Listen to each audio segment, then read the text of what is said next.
আমি বানিয়ে দেখিয়েছি। ফিশ এবার ফিঙ্গার কতটা মুচমুচে খাস্তা বানিয়ে ফেলুন, জিভে জল আনা রেসিপি দারুণ খেতে। বন্ধুরা একবার তো বানিয়ে ফেলুন, সহজ সোজাভাবে বানানো।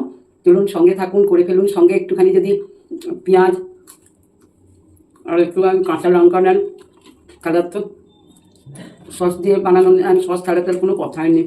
একদম অসাধারণ টেস্টের রেসিপি। সবাই ভালো থাকবে আর বানিয়ে ফেলুন। প্রিয় বন্ধুরা, তাহলে বুঝতেই পাচ্ছেন আমি ফিশ ফিঙ্গার বানিয়ে নিয়েছি ভেটকি মাছের, সোজা সরলভাবে। এইবার এই মাছগুলো যেভাবে করেছি দেখাবো, তার আগে এই ছোট্ট কড়াটা আমি কিনে রেখে দিয়েছি।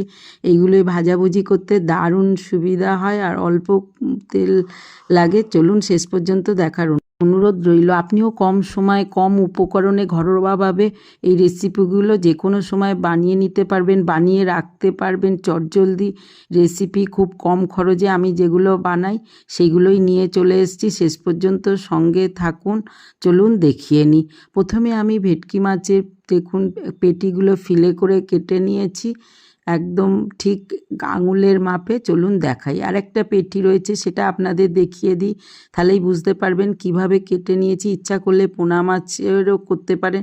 ঠিক এরকম করে আঙুল মেপে মেপে কেটে নিন। ছুরি যদি ধারালো থাকে ছুরি দিয়েই করতে পারেন, আমি বটি দিয়েই করে দেখিয়েছি। দেখুন কাঁটাটা এরকম করে চেপে বটিতে ধরে চাপ দিন আর মাছটা টানুন, কাঁটাটা বেরিয়ে গেল। আর একটুও কাঁটা নেই, বেশ চওড়া চওড়া। আর ঘরে যদি খান তখন একটার জায়গায় 2-3 পিস খেতে পারবেন। সেক্ষেত্রে খরচটাও অনেক কমে যাবে আর চটজলদি হয়। অনুষ্ঠান হিসেবে বানিয়েও রেখে দিতে পারেন।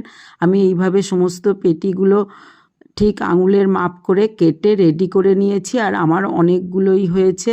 তাহলে সব মাছগুলো ফিশ ফিঙ্গারের জন্য রেডি হয়ে গেল। চামড়াটা বাদ দিতে পারেন, কিন্তু ঘরোয়াভাবে এই চামড়াটা বাদ না দিলেও কোনো অসুবিধে নেই। সব একই মাপের। দেখুন সমস্ত কেটে ধুয়ে এবার পরিষ্কার করে নিয়েছি। সবগুলো একটা পাত্রের মধ্যে দিয়ে দিয়েছি বন্ধুরা। আর বেশ মোটা মোটা সাইজ হয়েছে, দেখতে পাচ্ছেন। এক মুঠো পেঁয়াজ বেশি করে কুচিয়ে নিয়েছি, মিক্সির বাটিতে পেঁয়াজটা যোগ করে দিয়েছি।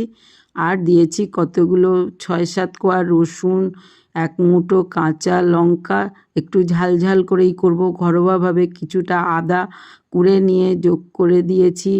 15-20টা আমি মরিচ দিয়েছি আর 3-4টে লবঙ্গ দিয়েছি। লবঙ্গটা কিন্তু দারুণ একটা স্মেল লাগে। প্রথমে মাছগুলো লবণ মাখিয়ে রেখে দেবো আর একটু লেবু দিয়ে দেবো, এতে মাছগুলো ম্যারিনেট হয়ে যাবে। আর একটা মাছের যে স্মেল, সেই স্মেলটা দেখুন আর থাকবে না। এইভাবে মাখিয়ে একটুখানি পারে হলে জলটা ফেলেই দিতে পারেন। এবার মশলা বেটে নেওয়া যেগুলো আমি মিক্সিতে দিয়েছিলাম, সেই মশলাগুলো সমস্ত